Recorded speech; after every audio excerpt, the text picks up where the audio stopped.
ना मिलेगी Tom hoc, ना मिलेगी जमीन। ज़ेलेंस्की पर ट्रंप का मॉस्को हमला। शायद ज़ेलेंस्की को इतने बुरे नतीजों की कभी उम्मीद नहीं थी। एक तरफ ट्रंप ने ज़ेलेंस्की को अमेरिका बुलाकर धोखा दिया है, तो वहीं दूसरी तरफ रूसी सेना ने पूर्वी यूक्रेन के एक इलाके पर 24 घंटे के अंदर 68 बार हमले कर दिए हैं। राष्ट्रपति ज़ेलेंस्की को सपने में भी उम्मीद नहीं थी कि राष्ट्रपति ट्रंप उन्हें अमेरिका में बुलाकर उन पर रूसी हमला कर देंगे। जी हाँ, ज़ेलेंस्की के साथ अमेरिका में ट्रंप ने कुछ ऐसा ही किया है। शुरुआती रिपोर्ट्स के मुताबिक ट्रंप ने ना तो ज़ेलेंस्की को टॉम हॉक मिसाइलें देने का वादा किया है और ना ही जंग लड़ने में साथ देने का वादा किया है। ट्रंप ने ज़ेलेंस्की को दो टूक संकेत दे दिए हैं कि यूक्रेन को टॉम हॉक देना लगभग असंभव है। साथ ही ट्रंप ने ज़ेलेंस्की से ये भी स्पष्ट कर दिया है कि रूस ने जितनी जमीन अभी तक यूक्रेन की जीत ली है, उतनी जमीन यूक्रेन को रूस को देनी पड़ेगी। ज़ेलेंस्की ट्रंप के इस डबल गेम में पूरी तरह से फंस गए हैं। हम आपको दिखा रहे हैं कि कैसे 3.5 साल बाद ज़ेलेंस्की को रूस के सामने सरेंडर करना पड़ सकता है। हम शुरुआत करते हैं कि ज़ेलेंस्की को युद्ध के डैडी डोनाल्ड ट्रंप ने किस तरह से पुतिन के ट्रैप में फंसा दिया है। रूस ने जमीन पर हमला किया, अमेरिका ने कलेजा चीर दिया। रूस यूक्रेन जंग के 1332 दिनों के बाद आज यूक्रेन उसी स्थिति में तबाह हो रहा है जैसे 3.5 साल पहले तबाह हो रहा था।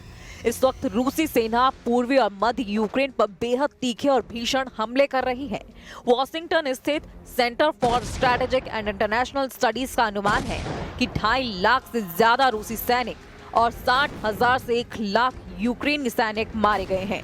ऐसे हालात में ज़ेलेंस्की को उम्मीद थी कि जब वो अमेरिका में राष्ट्रपति ट्रंप से व्हाइट हाउस में मीटिंग करेंगे तो ट्रंप उन्हें लंबी दूरी की टॉम हॉक मिसाइलें जरूर देंगे। लेकिन अमेरिका में ज़ेलेंस्की के साथ जो ट्रंप ने किया है उसे यूक्रेनी राष्ट्रपति ज़ेलेंस्की के होश उड़ा दिए हैं। हम आपको वीडियो ग्राफिक्स के जरिए पूरा माजरा समझा देते हैं। अमेरिका के राष्ट्रपति डोनाल्ड ट्रंप ने यूक्रेन के राष्ट्रपति व्लादिमीर ज़ेलेंस्की को बड़ा झटका दिया है।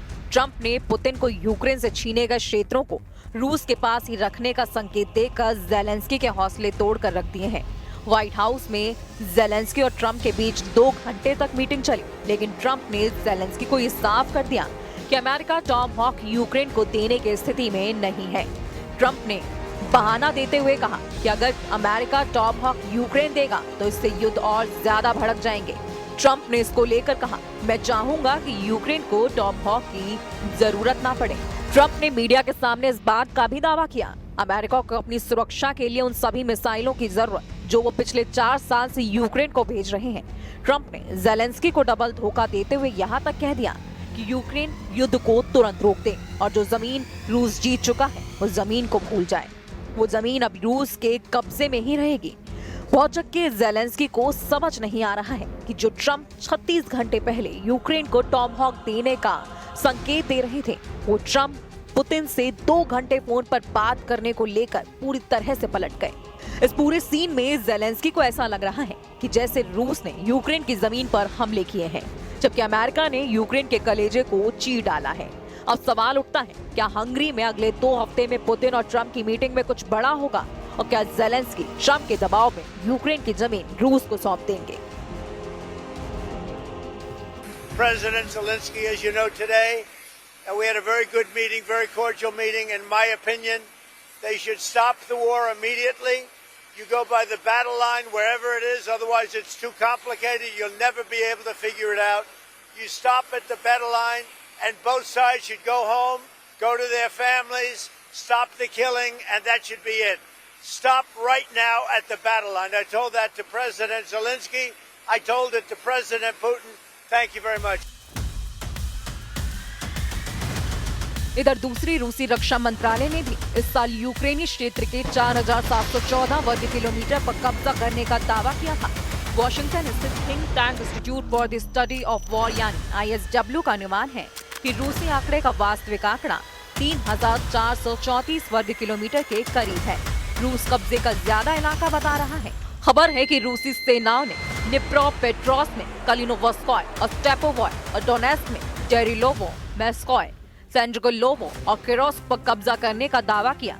रूस की सेना ने सितंबर में ही यूक्रेन के 447 वर्ग किलोमीटर यानी 172.6 वर्ग मील क्षेत्र पर कब्जा कर लिया था।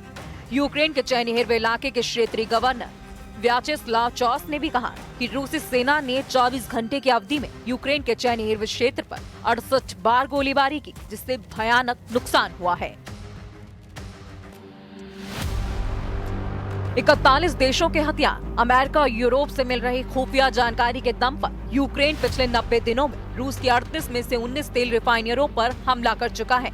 हैरानी की बात यह है कि यूक्रेन ट्रंप के बड़बोले बयान के बाद दावा कर रहा है कि यूक्रेनी सेना ने रूसी सेना को हराना शुरू कर दिया है, लेकिन मैदान जंग में यूक्रेनी दावों की पोल खुलती नजर आ रही है। 30 दिन में ही यूक्रेन के 447 वर्ग किलोमीटर इलाके पर रूसी सेना कब्जा कर चुकी है, जबकि दूसरी तरफ रूस के कब्जे वाले ज़ापोरिज्या परमाणु संयंत्र पर हो रहे हमलों को लेकर पुतिन ने ज़ेलेंस्की को खुली धमकी दी है कि अगर ज़ापोरिज्या परमाणु संयंत्र में धमाका हुआ तो रूस अपने एक भी दुश्मन को नहीं छोड़ेगा। ट्रंप ने जिस वक्त कहा था कि रूस कागज का शेर है, उस वक्त ज़ेलेंस्की बहुत खुश हुए थे, लेकिन ज़ेलेंस्की को यह अंदाजा नहीं था कि जिस रूस को कागज का शेर समझ रहे हैं वो कयामत बनकर उन पर ऐसा हमला करने वाला है जिसे देखकर पूरे यूक्रेन की रूह कांप जाएगी। इस वक्त पूरे पूर्वी यूक्रेन में रूस के तूफानी हमलों ने हाहाकार मचा रखा है। देखिए रिपोर्ट।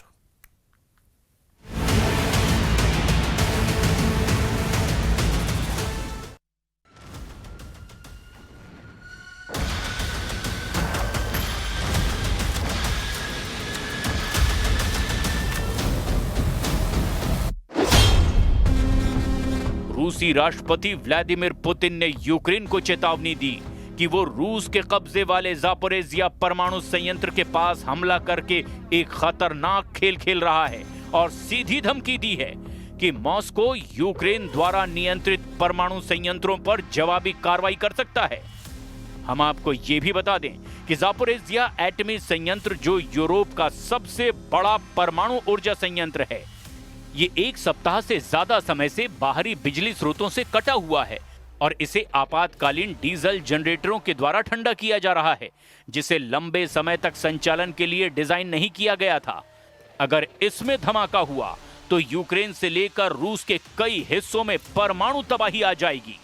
वहीं यूक्रेनी विदेश मंत्री एंड्री सिबिहा ने कहा कि रूस ने जानबूझकर बाहरी बिजली आपूर्ति बाधित की क्योंकि वो स्टेशन को अपने ग्रिड से जोड़ने की तैयारी कर रहा था। कौन है कागज का शेर, रूस या नेटो? ऐसा लगता है कि राष्ट्रपति ट्रंप जानबूझकर रूस यूक्रेन युद्ध को भड़का रहे हैं।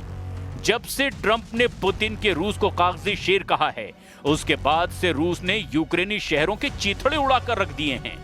अब तक यूक्रेन के 27% से ज्यादा इलाके पर रूस कब्जा कर चुका है। यूक्रेन के ज़ापोरिज्या, खेरसोन, लुहांस्क, खार्किव पर रूस का कब्जा लगभग हो चुका है। हारते और हाँफते यूक्रेन के सामने अब बस एक ही रास्ता बचा है कि अगर यूरोपीय देश रूस पर हमला कर दें तो यूक्रेन की हार लंबे वक्त के लिए टल सकती है। इधर राष्ट्रपति पुतिन ने ट्रंप और नेटो दोनों को बड़ी जंग की धमकी दी है। रूस के राष्ट्रपति व्लादिमीर पुतिन ने काला सागर रिसोर्ट सोची में अंतर्राष्ट्रीय विदेश नीति विशेषज्ञों के एक मंच पर अमेरिका को खुली धमकी दी है। पुतिन ने अमेरिका को सीधे धमकी देते हुए कहा कि अगर अमेरिका यूक्रेन को टॉमहॉक क्रूज मिसाइलें देता है तो रूस अमेरिका के रिश्तों के लिए बड़ा झटका होगा। लेकिन अमेरिका की टॉमहॉक मिसाइल युद्ध के मैदान पर कुछ भी नहीं बदल पाएगी। यूक्रेन हार रहा है और आगे भी हारता रहेगा। रूसी सेना धीरे धीरे लेकिन लगातार आगे बढ़ रही है। पुतिन ने कहा कि टॉमहॉक मिसाइलें रूस को नुकसान पहुंचा सकती हैं, लेकिन रूसी वायु रक्षा जल्द ही इसका जवाब ढूंढ लेगी। Tomahawks harm us? They can. We'll be shooting them down and improving our air defense systems. Will this damage our relations with the US, which are now seeing some light at the end of the tunnel? Of course it will. But how could it be otherwise? Using Tomahawks without the direct participation of American military personnel is impossible. रूस के काला सागर में मौजूद resort सोची में विदेश नीति विशेषज्ञों के एक मंच पर बोलते हुए पुतिन ने मजाक में कहा, मैं अब ऐसा नहीं करूंगा। फ्रांस, डेनमार्क, कोपेनहेगन, लिस्बन, जहां भी वे यानी कि रूसी ड्रोन पहुंच सकते हैं, वो शायद अब नहीं जाएंगे। पुतिन ने दावा किया कि रूस यूक्रेन में नेटो गठबंधन से लड़ रहा है। वहीं इस दौरान पुतिन ने अमेरिकी राष्ट्रपति के उस बयान का भी मजाक उड़ाया जिसमें कहा गया कि रूस एक कागजी शेर है। पुतिन का दावा है कि ये देखते हुए कि हम पूरे नेटो समूह के साथ युद्ध में हैं और आगे बढ़ते भी जा रहे हैं, आत्मविश्वास से भरे हुए हैं, और फिर भी हमें कागजी शेर कहा जा रहा है, तो फिर नेटो क्या है? पुतिन ने डेनमार्क के ऊपर रूसी ड्रोन उड़ानों के हालिया आरोपों को नेटो के रक्षा खर्च बढ़ाने के लिए तनाव बढ़ाने वाले प्रयासों का हिस्सा बताया। पोलैंड, जर्मनी और फ्रांस सहित कम से कम 10 यूरोपीय देशों ने हाल के ही महीनों में रूस पर उनके क्षेत्रों में ड्रोन उड़ाने का आरोप लगाया है, जबकि यूरोपीय संघ ने अपने पूर्वी हिस्से को मजबूत करने के लिए ड्रोन दीवार पहल शुरू की है।